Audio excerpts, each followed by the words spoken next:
Hola y bienvenidos a un episodio más, el episodio 8 de No oyes ladrar los cuentos. Antes que otra cosa y como siempre queremos agradecer mucho a Samantha Erlam por permitirnos grabar aquí en El Tambor. Muchas gracias, siempre a ella. Ahora sí, quiero presentarles a mi amiga Carlitos Vela, la Churi Urdin, la Churi Urdin de la literatura mexicana. Yo estoy aquí con mi amigo el Hugo Sánchez, el merengue de las letras. ¡Se está olvidando! Sí, siempre se me olvida, el merengue. Pero se logró en esta tarde, en este día, en esta mañana, en esta noche tan futbolera. Adelante con los cuentos, maldita sea. ¡Vámonos! Mi cuento se llama Valle de Amapolas. Me acuerdo de Julia, de sus cejas, largas, despeinadas, oscuras. Su cabello era igual, pero cuando el sol lo acariciaba aparecía un tono rojizo. A ella esto no le gustaba, de hecho le causaba mucha inseguridad. Por eso, cuando íbamos a la playa, se amarraba el ondulado cabello en un chongo alto. Así era Julia, reservada hasta con ella misma. Lo podías ver en sus ojos de avellana cuando hablaba y su mirada se clavaba en el suelo, las pestañas como cortinas. No dejaba ver a través. Pero cuando lo hacía, cuando Julia te miraba y sonreía, dejando a la vista la apertura entre sus dientes, todo se llenaba de luz. La sonrisa de Julia, sincera, la más sincera. A Julia no la veías nunca en pantalones. Le encantaba usar vestidos, faldas, aunque siempre con mallas, cubriendo las piernas, que eran tan blancas como el resto de su cuerpo, delgado por don divino. Porque Julia comía mucho, le encantaba la comida china y el té. Siempre había tazas de té a medio beber en el cuarto de Julia, ese espacio pequeño y tan suyo. Las paredes eran blancas, pero el tiempo había vuelto la pintura color hueso. Tenía muchas cosas pegadas, sobre todo fotos y pósters de la época dorada del cine mexicano. Había mucho de todo en realidad. Muchos libros, muchas cajas, mucho pelo de perro. Porque a Julia le encantaban los perros de cualquier raza. En su casa vivían por lo menos 7. Ella y su mamá no podían dejar a un perro desamparado jamás. Así eran ellas, amables, bondadosas, empáticas. Se parecían mucho, por eso discutían. Y discutían todo el tiempo. Ninguno de nosotros, sus amigos, que éramos muy pocos en realidad, veía a Julia molesta bajo ninguna circunstancia. Pero cuando se trataba de su madre, las cosas eran distintas. Chocaban mucho, se gritaban. La voz de Julia dejaba de ser viento y se volvía tormenta. Su rostro se pintaba de rojo, pero no lloraba. Julia no lloraba jamás. Siempre fuimos los dos, Julia y yo. Lo éramos en la escuela, lo éramos en su casa y lo éramos todas las veces que recorrimos la ciudad entera en bicicleta, para después terminar en el bosque, recostados en el pasto. Ella me pasaba un audífono y ahí, acostados, podía contar cuántos lunares le recorrían la barbilla y bajaban por el cuello. Después me miraba con los ojos vueltos oro, entrecerrados. Eres mi mejor amigo, Oscar, y los dos sonreíamos. Así fueron muchos años, años en par, años de la dupla inseparable, hasta que llegó Simón. Simón con su cabello rizado y la cámara siempre colgando. Simón el de los ojos cansados. No se parecía a los demás, se parecía más a nosotros y por eso lo volvimos parte. Y de pronto ya no éramos dos en el cine, ni en el bosque, ni en el cuarto de Julia. Ese espacio tan suyo que había compartido conmigo por años, ahora tenía a Simón, sentado en el suelo, viendo la colección de estampillas de una Julia encantada, sentada a su lado, con un vestido de flores y las medias negras de toda la vida. Quería tomarla de la mano, levantarla de golpe y pedirle que tomáramos nuestras bicicletas y nos fuéramos lejos de ese espacio que ahora estaba contaminado por un extraño al que le habíamos abierto la puerta a nosotros mismos. Pero no lo hice. En su lugar los acompañé al jardín y miré a Simón fotografiar a Julia. Una Julia distinta, una Julia que ya no era mía, una Julia que se soltaba el cabello, que no le importaba por un instante que el sol lo pintara de rojo, Una Julia que sonreía con esa sonrisa que yo también conocía y de la que me habían despojado. Le sonreía a un impostor, se mostraba auténtica, con el cabello salvaje y la cara radiante que lo inundaba todo en aquel jardín que de pronto me pareció un mar descontrolado. No tenía aire, y sabía que si no salía de ahí en ese instante, de su nueva sonrisa, de Simón y sus ojos cansados, terminaría por ahogarme. Mi cuento se llama La Última Cena. A las 2:35 del 8 de octubre de algún año, el doctor Sixto Plasencia, especializado en oncología, me dijo: lamento tener que decirte esto, pero estás hasta tu puta madre de tumores. Los tienes en los pulmones, en el corazón y en los riñones. Ya ni operando te sales. Lo que podemos hacer es que te dé drogas por unos meses, a ver cuánto tiempo aguantas, pero yo creo que máximo en marzo cuelgas los tenis. Es probable que el doctor no haya dicho exactamente eso, pero es lo que entendí y me gusta recordarlo de esa forma. Al principio, claro que pensé en hacer un desmadre el consultorio, reventar las ventanas con la silla, clavarle al doctor Plasencia su finísima pluma de plata en el cuello en repetidas ocasiones. Y lo único que me detuvo de hacer todo eso fue que no podía parar de llorar. Así que hice todo lo posible para que, en los 8 Kleenex que me regaló el doctor, cupieran las lágrimas y los mocos que me estaba provocando saber que mi vida se iba a terminar antes de cumplir los 35. 15 minutos después de que empecé a llorar, cuando ya los 8 Kleenex rogaban por piedad, tocaron a la puerta. Esta se abrió, dejando entrar a Sarita, la secretaria. Ya llegó la señora Montiel, dijo. Yo no levanté la cara por vergüenza, solo vi entrar y salir las pantorrillas regordetas de Sarita, antes de que el doctor me dijera: lo lamento mucho, pero vas a tener que arrumbarle a la verga. Y eso hice. Salí de la clínica y me fui directo a la casa de mi mamá. A ella las lágrimas no le cupieron en 20 minutos y 8 Kleenex. Tardamos un rato en que asimilara que su único hijo no iba a llegar a la primavera. Ayudó que, para sorpresa de todos, incluso mía, yo estaba atípicamente tranquilo. Hasta se podía decir que estaba resignado. Supongo que me reconfortaba la certeza de tener medido mi tiempo en el mundo. No más sufrir la abrumadora incertidumbre de un futuro lleno de posibilidades. No más temer a los peligros latentes en cada decisión. La película había ya resuelto su conflicto para mí. Ahora solo me quedaban las escenas finales. Ya no quedaría nada de mí para cuando empezaran a salir los créditos. Salí de casa de mi mamá, todavía con la tristeza de no poder consolarla. Me convencí de que tenerme ahí probablemente la hacía sentir peor. Me fui con aquella idea nadando en mi cerebro, la de tener en mis manos la oportunidad de hacer con mis escenas finales lo que yo quisiera. Como si la condena de muerte me regalara una vida colmada de plenitud en mis últimas semanas. Nunca me distinguí por ser un hombre sofisticado o complicado de complacer. Siempre me bastaron un par de cosas para sentirme a gusto en cualquier lugar. Por eso, siempre que alguien preguntaba: ¿tú qué harías si fuera el fin del mundo?, contestaba con un aire de romanticismo: coger una última vez. Así que, desde el día siguiente que recibí mi fatídico diagnóstico, me puse a pensar en mi última cena.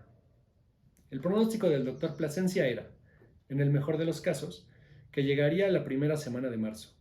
Aunque claro, a esas alturas seguramente ya sería después de pasar quizás un par de semanas postrado en mi cama, sin poder apenas moverme. Imposible imaginar que esas condiciones me darían para consumar el acto. Entonces me di como plazo máximo enero. Mi plan era enloquecer, utilizar los últimos 3 meses de mi cuerpo en condiciones relativamente buenas y dejarme llevar por un frenesí de deseo y lujuria incontrolables. Finalmente, ¿quién le negaría su última voluntad a un condenado a muerte? Con eso en mente, un par de horas después, ya tenía identificada una serie de candidatas que en condiciones normales difícilmente aceptarían una propuesta tan directa, pero que ahora, conmovidas por mi estado e inspiradas por el deseo de hacer el bien, se entregarían sin dudarlo a mi voluntad. Mi lista preliminar constaba de 5 mujeres seleccionadas cuidadosamente, todas ellas de amplias virtudes en las áreas más variadas del quehacer humano, pero con méritos excepcionales en cuanto a atributos físicos. Con un par de ellas, Lucía y Carla, ya había tenido algún encuentro fortuito, y me llamaba la atención reexplorar nuestras compatibilidades. El resto, Michelle, Lorena y Paola, tuvieron siempre algo de inalcanzables para mí. Pertenecían a una liga distinta a la mía, pero con las 3 tenía la confianza de una amistad no demasiado cercana. y mi muerte próxima me parecía el as bajo la manga que acabaría por cargar la balanza a mi favor. Antes de estar enfermo, no usé nunca la lástima como una estrategia para llegar a la cama con alguien. Siempre me pareció que no era esa la imagen que yo quería dar a quienes me interesaban sexualmente ni a nadie. Pero en ese punto de mi vida, en ese punto de mi muerte, ya no me importaba. Todo mundo le tiene lástima a los muertos, y yo ya tenía pie y medio en el cajón. La mañana siguiente me encargué de redactar un mensaje, genérico pero emotivo, y sobre todo persuasivo, al que solo había que cambiarle el nombre de la destinataria para enviarlo, y así lo hice. Elegí que fuera todo por medio de Instagram, porque siempre fue mi aplicación favorita, pero también ahí mi presencia digital tenía una mejor reputación, según veía. Después de mandar aquellos 5 mensajes, reenvié el mismo a otras 3 mujeres, de cuyos nombres ahora no me quiero acordar, más discretas que las anteriores en lo que a cualidades físicas se refiere, pero aún muy agradables. Ellas eran mi plan de contingencia en caso de que las cosas salieran mal con las primeras, escenario poco probable, pero para el que tenía que estar preparado, porque las tragedias improbables ocurren, si lo sabré yo. El resto del día lo ocupé en cuestiones sin importancia, renunciar a mi trabajo, ubicar la cantidad total de mi dinero en el mundo, tomando en cuenta cuentas de ahorro, cuentas de débito, inversiones, alcancías y billetes debajo de colchones. Iniciar anuncios testamentarios y prepararme algo de comer. De nuevo, por la tarde reparé en que mi estado mental no era del todo el esperado. Me encontraba en paz. Sentía como si estuviera preparándome para irme de una fiesta solo después de encerrarme en el baño con la más guapa del lugar. Todo estaría bien en tanto yo tuviera ese encuentro salvaje. Habría sido una buena fiesta. Estaba en la notaría pública cuando me acordé de Betty, una mujer divertida y perspicaz, con sonrisa de comercial y cuerpo de diosa griega. Me acordé de ella justamente porque protagonizó la última encerrona de baño de fiesta que me había dado hasta ese momento, un par de meses antes de empezar a escupir sangre. Esa noche intercambiamos Instagrams antes de que me fuera, nos agregamos al día siguiente y ahí nos pasamos nuestros respectivos números. Lo que fue muy útil semanas después, cuando tuvo que eliminar sus redes sociales a causa de un acosador serial que no paraba de hostigarla. En WhatsApp, nuestras pláticas eran esporádicas y se limitaban a mandarnos memes. Pero yo conservaba fresco todavía el recuerdo de su saliva en mi boca y sabía que las intenciones de ella eran tener una secuela de nuestro encuentro fugaz en el baño del Malibú. Tengo que mandarle mensaje al rato, pensé, antes de que me llamara la secretaria del notario. Debieron ser pasadas las 8 cuando llegué a casa. Me agotó la calle, los bancos y las oficinas de la lenta burocracia, pero al fin tocaba tierra. Así que, mientras ponía a calentar mi cena, revisé el teléfono, por si alguna de las mujeres a las que le mandé mi propuesta de última voluntad habían contestado. Había 3 mensajes en mis recibidos, pero antes de abrirlos, quise revisar qué había pasado con los otros 5, si los habían abierto y hace cuánto. 2 se marcaban como leídos horas antes, 3 más pendientes todavía de lectura. Me puse un poco nervioso. Quienes contestaron fueron Carla, Paola y alguien de cuyo nombre no puedo acordarme. El mensaje de Carla decía: lamento mucho que te esté pasando esto, de verdad. Creo que no voy a poder lo que me pides. Empecé a salir con alguien y si quiero algo bien con este chavo. Discúlpame. Me empecé a morder las uñas. El de Paola decía: eres un pendejo si crees que me voy a creer tus inventos patéticos para coger conmigo. Siempre supe que eras una mierda de persona, pero no creí que cayeras tan bajo por calentura. Vete a la verga. Y el de la mujer cuyo nombre no puedo olvidar, solo decía: wow, qué fuerte. Me quedé mirando a la nada varios minutos, todavía con la pantalla prendida entre las manos sudorosas. Culpé al mensaje. Seguramente algo en la redacción estaría mal. No era lo suficientemente conmovedor. La lástima nunca había sido mi fuerte. Seguro no la estaba usando bien. Revisé el mensaje y pasé 1 hora más corrigiéndolo. Hice una segunda lista de mujeres, mucho más amplia. No ya pensando en cumplirme un último sueño, sino en no irme a morir con el estómago vacío. Ya no había deseo, solo desesperación al sentirme abandonado en mis últimas semanas de vida útil. La nueva lista fue de 20 mujeres. Ni siquiera recuerdo quiénes eran. A las 11:42 de la noche terminé de mandar el nuevo mensaje. A las 20. Después me hice bolita en mi cama y busqué dejar de temblar para poder conciliar el sueño. A la mañana siguiente, no solo me encontré respuestas con las como las que ya había recibido, sino incluso con un perfil de Instagram dedicado a exponerme como acosador serial. En el mismo se compartían capturas de las dos versiones del mensaje que redacté el día anterior, fotos mías y testimonios donde varias mujeres, algunas de las que estaban en las listas y otras que no, comentaban lo asquerosa persona que siempre fui y por qué la sociedad debería exiliarme. Fue entonces que la muerte me cayó encima. De nuevo los ojos se me llenaron de lágrimas y los brazos de soledad. Frente al espejo, me vi por fin como el hombre desahuciado que llevaba semanas siendo, aunque me hubiera enterado 2 días antes.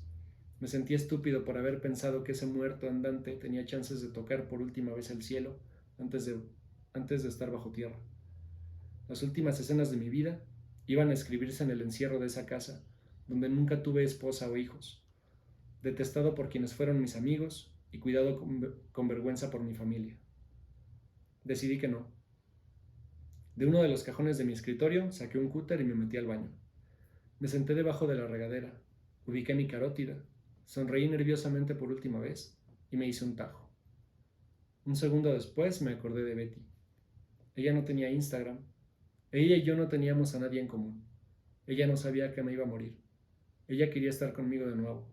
Ella tenía sonrisa de comercial y cuerpo de diosa griega. Maravilloso, amigos. Pues esos fueron sus cuentos de hoy. ¿Qué tal? ¿Chidos o qué? Bueno, empezamos con el tuyo, ¿no? Empezamos con el mío. Muy breve. Muy breve, pero te digo que sí sentí como que fue ataque personal, ¿Por oye, qué? porque yo he estado, o sea, bueno, supongo que es un poco como el del episodio 6, o me recordó un poco al del episodio 6, a tu cuento del episodio 6, de la salida en el centro. Y ese triángulo amoroso que no es triángulo amoroso, pero sí, quiero decir que me recuerda a ese cuento porque también es suficientemente ambiguo como para que uno diga, yo he estado ahí, pero ya pero ya está menos bonito en el sentido de que el otro era una salida en el centro y era todo muy romántico y esto, pero sí está como todo rencor y enojo del narrador personaje. Porque fue desplazado. Ajá. O se siente desplazado. Pero sí hay algo romántico sexual ahí, ¿no? ¿Reprimido o no? Sí. Yo sí, o sea, sí, ¿no? Porque es como esa impresión de que a lo mejor siendo nada más los dos amigos no pasa nada, pero una vez que surge un tercero es como, espérate, ya me estás quitando algo, y lo dice él mismo, ¿no? Dice, ya no era mía. Ya no era mía, sí, ya no era mi sonrisa, ya no era mi Julia. Que independientemente de lo sexual o amistoso, pues sí hay ahí un componente claro de pertenencia y de... Es que justo ahí quise hacer un juego un poco, porque creo que es obvio que el narrador está idealizando por completo. O sea, no conocemos a Julia fuera de los ojos del narrador. Sí. O sea, solo conocemos a Julia a partir del narrador, ¿no? Y hasta las descripciones así de que los ojos son almendras que brillan y... O sea, como que todo, pues cuando uno está enamorado... Ajá. Pero esa es su Julia, o sea, es su versión de Julia. Entonces, de pronto ver cómo esa imagen de ella se ve fracturada porque yo pensaba que era esta persona tímida, pero no está siendo tímida con otra persona. Y yo pensaba que era esta persona como solo, no sé, que le gustaba estar con poca gente, pero en realidad no es esta persona. Es como, ya no es lo mismo, ya no sé si la quiero, me tengo que ir. O sea, como que me tengo que ir porque ya está dejando de ser mía. ¿Este ya no es mi lugar? ¿Un poco? Sí, o sea, ya no es mía, ya no es esta... O sea, ya se rompió el imaginario, un poco. Qué curioso. Porque yo lo veía más bien como de... Pues estoy molesto porque me quitaron esto que era tan mío y era tan... O sea, como un lugar precioso y perfecto y seguro. Pero es justo por... Le voy a reclamar al aire en este momento, al aire. Que te falta una cuartilla y media o dos. Sí. Porque llegas al punto en el que en el que el personaje tiene que tomar una decisión o hacer algo y ahí se acaba. Entonces ya no se sabe si qué hizo él al respecto de este ultraje, de esto que le fue quitado. ¿Y luego qué? Otra cosa te iba a decir, ya se me olvidó. Es que es una historia que se ha contado 1000 veces Ajá. en la vida real. O sea, me imagino que tú has estado en esa situación. Sí, todo el mundo hemos estado en esa O sea, situación. como que te gusta mucho una amiga y Ajá. la idealizas y ella te mantiene en este lugar como de, ay, eres mi mejor amigo. Ajá. O sea, como que te Sí, quiero sí. mucho, eres mi mejor amigo. Y un poco esa línea que no se traspasa solo crea más expectativa y da más pie a este imaginario Ajá. que te digo que se va a ver completamente fracturado cuando entra una tercera persona, porque ya no es entonces este universo compartido entre los dos. Entonces sale como, se bifurca la atención de Julia, se bifurca la personalidad de Julia. Ya no es este ser como, ay, es tan prístina y como tan inalcanzable. Ya alguien más la alcanzó. Sí, se bifurca la idea en él, pero la atención, por ejemplo, de ella ya se va toda con el nuevo, ¿no? O sea, ya la descripción es que ya está siempre con él y le sonríe a él. Sí. Y esta nueva cara de Julia no es mía, sino que es de él y es como... es una cosa bien... muy conflictiva porque sí, o sea, justamente yo he estado en esa situación. Y también la misma de... Por eso te digo que es un... Un ataque sí, personal. Sí, se sintió así. ¡Oh! También en esa de... ¡Ay! Eres mi mejor amigo. Y me pasó que yo ya a esta morra le había dicho que me gustaba y todo. Y estaba yo chavo también. Y me bateó y luego seguimos saliendo, obviamente siempre en plan de amigos. Y una vez así, en un momento precioso que estábamos teniendo, me dijo, eres mi mejor amigo. ¿Te molesta que te lo diga yo? No, ni me duele, ¿cómo crees? Y siento que es una experiencia universal de los dos lados. O sea, ¿Cómo? también para las mujeres Ah, sí.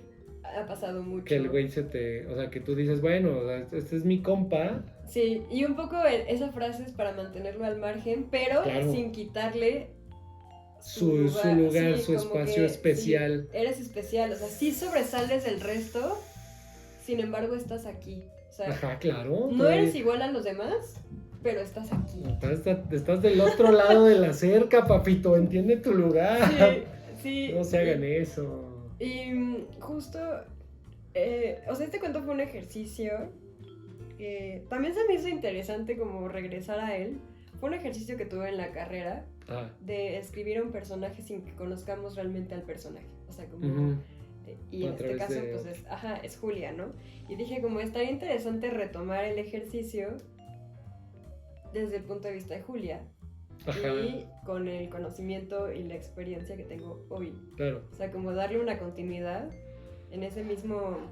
Que de hecho le puse Valle de Amapolas porque pues, la amapola genera adicción. Ajá. ¿No? Entonces, como que muchas veces somos adictos a la imagen que creamos de otra persona, pero no necesariamente a la persona. Sí, por supuesto.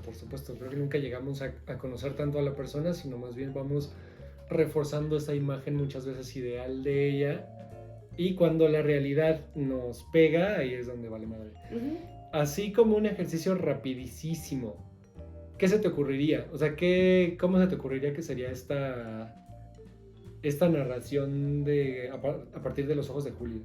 Pues no sé, o sea, por ejemplo, ves que menciona que tiene una relación complicada con su mamá, pero pues él ni está enterado de por qué. O sea, ¿por qué Julia, por ejemplo, nunca llora?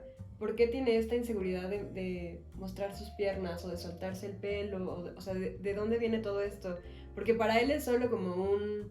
Ay, es parte de su encanto, ajá. ¿Sabes? O sea, como que es parte de lo que la hace tan diferente, pero realmente, ¿por qué? O sea, como que estaría interesante saber también de qué forma ve Julia a nuestro protagonista sin nombre. O sea, como que no sabemos si ella siente algo, si no siente nada, si también esta adicción amapolesca es que a Julia le gusta, es adicta a la atención de este vato o del otro vato, o sea, del nuevo vato, o si realmente sí siente algo, si sabe lo que está haciendo, si sabe lo que él siente, si sabe lo que no siente. O sea, como que si hay una conciencia más allá, pues, de la visión limitada del protagonista.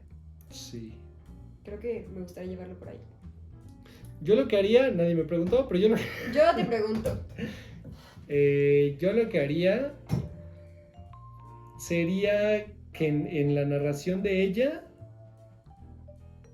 sí le gusta mucho la atención, pero sería más una narración mucho más introspectiva de qué me está pasando, cuáles son mis problemas, por qué me siento así. Uh-huh.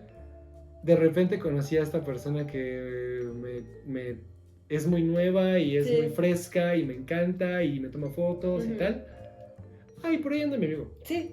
Así como súper mínimo la mención de ese que él como, casi no es. Sí. Ajá, como que, sí está y qué chido, ¿no? Pero X. Como para que el contraste sea todavía mucho más fuerte, porque así suele ser. Pues es que sí, o sea, sí es ahí alguien que me cae bien y todo, y pues es mi mejor amigo y confío cosas en él, pero pues obviamente no tiene acceso, digamos, como también lo decíamos en tu cuento, el de los mi calcetines. cuento de los calcetines, ¿no? No se le da ese acceso a la intimidad más profunda. Algo que también me pasó muy curioso con este cuento es que cuando lo escribí y lo leí en clase, muchos de mis compañeros hombres me dijeron como, ay, es que yo vi a tal persona, o sea, como que yo vi a mi ex en Julia, yo vi a tal... Y es curioso porque estoy dando descripciones súper específicas, o sea, como que no lo dejé ambiguo. Con Julia es muy específico. Es como, tiene los incisivos separados, tiene el pelo oscuro, tiene las cejas gruesas, es muy delgadita, es muy pálida, tiene muchos lunares, o sea, como que es una descripción muy específica y sin embargo, todos me dijeron como, es que sí me hizo pensar en alguien en concreto. Sí. ¿A ti te pasó? No, pero no físicamente. Pero más bien son las acciones, o es la circunstancia lo que te hace sentir identificado y no tanto en la descripción de ella, porque pues sí, o sea, justo no conozco mucha gente así. Vámonos con el tuyo. Vámonos con la última cena. Antes que otra cosa, me gustaría hacer una acotación para decir que me alegra que este cuento lo haya yo leído cuando ya tenemos este intercambio, porque no quería que un cuento así se fuera sin ningún tipo de comentario como aclaratorio. Porque siento que muchos cuentos son autobiográficos y son como desde mi perspectiva. Sí. Y no me gusta la idea de que se pueda pensar que esa perspectiva todos sabemos que del protagonista es mi perspectiva. Que Cruz es un depravado. No. Todos sabemos. No, definitivamente no. Como buen FIFAs, no es cierto. Pero hazme una pregunta. Pues iba a comenzar, pero no me... No, dale, perdón, es que tenía que hacer el disclaimer. Creo que lo primero que se me vino a la mente mientras estaba leyendo escuchando tu cuento, es ¿por qué tus personajes o tú tienen como... que morir siempre? No, o sea, sí, es un poco por ahí, pero como que es siempre más que morir, porque casi nunca los vemos ya muertos, es como en el limbo entre la expectativa de ya sé que voy a morir, o sea, como que ya sé que va a pasar, o sea, tienes un cuento de eso que también le dicen, sí. Te queda tanto de vida. Te queda tantito.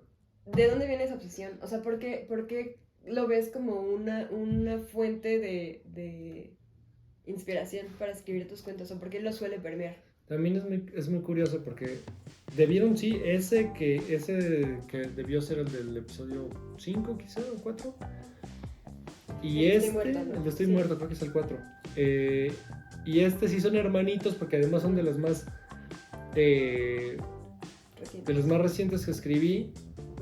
Pero también tienen que ver con cosas muy mías. O sea, con esta hipocondria de la que hemos hablado. Y que compartimos. Yo no tanto, o a mí no me afecta como en el día a día, porque yo ya, como soy un señor grande, ya tengo esta cosa de, si me va a pasar ni modo, pues ya X. Que obviamente pues no es lo mismo decirlo que estar ahí. Exacto. Pero sí, también en un momento hace hace unos meses, o igual de los últimos años, he tenido como ese miedo, a lo mejor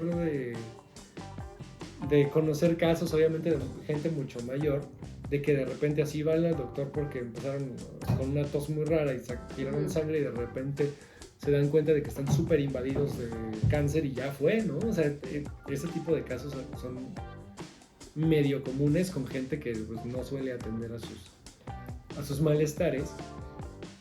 Y lo otro pues fue una premonición que hicieron las cartas por mi futuro. Entonces yo siento que la cercanía de la muerte siempre es un detonante extremo. También lo hablábamos en el episodio 6 sobre cómo uno no conoce cómo va a reaccionar a ciertos estímulos hasta que está ahí. Nos decía el profesor Hernán Silva que de eso se trata un poco la literatura, de poner a los personajes en situaciones límite y a partir de ahí imaginar posibilidades que no son las lógicas o que no son las primeras. Es que quién sabe, o sea, en esa circunstancia realmente quién sabe cómo vas a reaccionar, porque como dices, es muy fácil decir como, no, yo creo que haría esto y esto y esto, pero es que quién sabe, o sea, y más cuando eres joven, o sea, siento que si de viejo te dicen que te vas a morir, un poco ya, de viejo de verdad, no me refiero a viejo como tú que dices que ya, o sea, si ya tienes, no sé, 90 años, sabes que en cualquier momento va a llegar y un poco ya viviste tu vida, ¿no? Pero si tienes 33, 34 y de pronto te dicen, ya se te va a acabar, justo siento que esa edad es como en la que la sociedad espera que ya hayas conseguido ciertas cosas, que medio aquí lo dices, o sea, como viví en esta casa donde nunca tuve familia, nunca tuve esposa y ni un hijo ni nada. Entonces, siento que eso es aún más fuerte porque realmente apenas estás empezando a vivir, ¿no? Y ahora, ¿qué hago con esto? O sea, es como si hubieras vivido en un estado perpetuo de no sé, o sea, te hace reconsiderar si viví o no viví. Ajá, ¿qué es lo verdaderamente importante de la vida? ¿Qué es lo que, porque justo, o sea, yo lo que quería poner echar en la licuadora en este cuento era esta idea de me acaban de decir que me voy a morir en 3 meses y esta idea pendeja que yo tenía cuando era 20añero de si de repente veo que ya está, o sea, el mundo así, de repente un chico de explosiones y volcanes y tormentas y huracanes y me voy a morir en 8 horas. ¿Qué harías? Ay, me voy a encerrar con una morra. Sí, güey, claro que sí, ¿no? Y ahora, ¿cómo? ¿Dónde? Sí. Claro, ¿no? Y es como, güey, o sea, no hay forma de que se te cruce eso por la cabeza. O sea, a lo mejor te vas a acercar con tus más queridos y abrazarlos y a llorar y no sé, ¿no? Una cosa mucho más así, pero yo quería poner estas ideas como en, bueno, ¿qué puede pasar? Sí. Y me parece que el camino lógico también era llevarlo a esta idea estúpida y banal y sí como muy de morro quizá, termina dándose en la madre con la realidad, con decir, güey, es que primero, eso ni siquiera es lo más importante, y segundo, las cosas no funcionan como este güey piensa, ¿no? Es, ay, sí, claro, van a, se les va a ablandar el corazón por verme así, claro que van a querer coger conmigo, güey. No mames, no funciona así. Sí, eso no pasa, o sea, acá sí no pasa en situaciones normales. ¿Por qué pasa? No mames, por supuesto que no. Y entonces, justo cuando se va dando cuenta de que se acerca a su final y que no va a ocurrir de la forma en que él cree, es que se empieza a ver lo verdaderamente importante. Y entonces ahí es como la cagué además, ¿no? La cagué porque además tuve la chance de que mis últimos meses fueran algo valioso y algo bueno y algo lindo. Y de repente ahora mi círculo me odia. Creen que soy un depravado. Que no soy un pendejo, que lo soy. Y mi familia pues no le va a quedar de otra que medio cuidarme los últimos meses hasta que ya iban a estar esperando la hora, ¿no? Y es como de, güey, ya la cagué, lo hice todo mal. Y vámonos justo a la verga. Lo refuerzas más, o sea, creo que esa idea se queda como aún más en la cabeza terminando el texto por el final. O sea, por cómo piensa en esta mujer, Betty, ¿no? Betty. O sea, cómo piensa en Betty y dice como, es que o sea, sí pudo haber tenido como... Todavía, sí, o sea, ese último. Sí, fue como el madrazo final, así Sí, como de... ni sí. siquiera esa última satisfacción lo dejé tener. Así de, no, te vas a ir a la verga. Pobrecito de tu personaje. Ya sé. También me llama la atención que tus personajes nunca tienen nombre. O sea, los Los personajes protagonistas secundarios... muchas veces no. Es más, me he dado cuenta que las mujeres sí, Las mujeres siempre tienen nombre. los hombres nunca.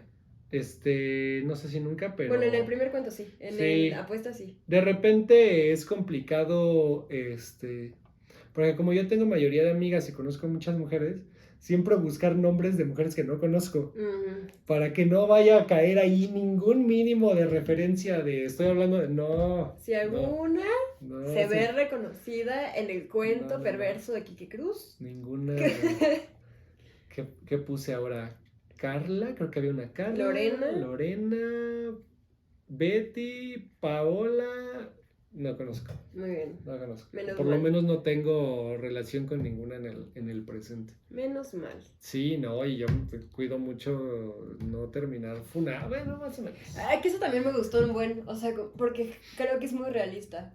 O sea, creo que hoy en día si pasara algo así, y, o sea, Ajá. si tú, por ejemplo, o un vato Sí, cualquier güey X random. saliera y mandara además el mismo mensaje reciclado a un montón de chavas solo cambiándole el nombre, por supuesto que lo Y funarían. que fuera una solicitud de sexo, además, ¿no? Sí, o sea, súper roñoso Muy, el muy mal, asunto. muy Sí, mal. pero me gusta mucho. Y Siento sí que sería tiene- una cosa de horas. así. Sí, obvio. Y sí tiene este tono, siempre son trágicos, pero también es como chistosón, o sea, Ajá. y yo como tú. Eso también me interesaba. O sea que, porque él ya está hablando desde la muerte. Sí. ¿No? O sea, él y dice de... Y entonces ya se lo toma como... Él ya entendió que ya valió Cierto verga cinismo, y ¿no? tal. Ajá. Como... Y entonces cuando habla el doctor, siempre le habla bien culero Sí, y ya que- te vas a ir a la verga. Sí. Y también está este jueguito de las mujeres cuyo nombre no me quiero acordar. Sí. Y luego la mujer cuyo nombre no puedo olvidar. Muy quijotesco. Es que Es está en que- todos lados. Es el Quicote El de Tecate. Quicote Cruz. El Quicote Cruz y el del peor equipo. El del mejor equipo, a la Madrid. Es- 3-2-1, a la Madrid. Esperemos que para cuando este episodio salga ya sepamos que la Real Sociedad le ganó. Está difícil, No lo sé. está complejo. Tenemos a Cubo. A Tite Kubo. No es cierto, Tite Kubo era un mangaka. No, Cubo. Ajá. Y yo Cubito. Cubito. Es que está chiquito. Es muy lindo, Cubito. Aquí vamos a poner una foto de Cubo. Para que lo conozcan. Muy guapo. Estuvo bellísimo. Además, es muy divertido escucharlo hablar. Sí, porque Su hace español. su mejor intento. No, pero habla muy buen español y con maldiciones y todo. Es fantástico. Bravo. Bravo por Cubo, bravo por los cuentos, bravo por la Real Sociedad. Bravo por no oyes ladrar los cuentos a la Madrid. Si les gustaron los cuentos, si están de acuerdo, si me quieren funar, si no están de acuerdo, si creen que la persona de la que estuvieron enamorados en la adolescencia de verdad quería algo con ustedes y pudieron haber cambiado el destino, no lo crean, no pasó así. Pero háganoslo saber. Pónganlo en los comentarios su historia de trágico amor con la muchacha que les gustaba o el muchacho que les gustaba. O sus bateadas más fuertes cuando han querido coger y les han dicho que no. Hijos. Que yo por eso ya nadie, no, porque ya No lo vayan a funar. estoy muy grande para que mi corazón ya no resistiría otro rechazo más. Ya. Muy fuerte. Sí. Todo eso pónganlo en los comentarios. Denle like, suscríbanse y ámennos mucho. De nuevo, muchas gracias al tambor.